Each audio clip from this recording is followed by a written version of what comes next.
The last patrol of Mount Markham, memories of a retired Viet Cong soldier. Southwest Vietnam, Mount Markham, and Giang province, decades after the war ended.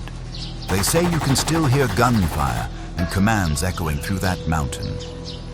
In 1974, I was a reconnaissance soldier in the North Vietnamese army. We marched south countless times along this mountain, and deep within Mount Markham, I lost a comrade. It was only after a bombing that we realized he'd been scattered. He never came back. 20 years later, I started having strange dreams. In the dream, he was always standing in the same spot, wearing his old uniform, helmet still on, silently waiting. The moment I saw that, I made up my mind. I had to go back and find him. So I climbed Mount Markham once more. The mountain was quiet, but something was definitely there. I was alone, but I heard footsteps walking beside me.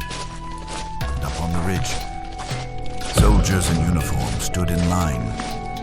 They were comrades who had died long ago, their uniforms torn, rusty AK rifles in hand. Among them, he was staring right at me. At that moment, it felt like time had turned back completely. The radio flared up, shell casings clattered, and orders were shouted. Instinctively, I yelled, "Second company, hold position!" And then, they all turned to look at me.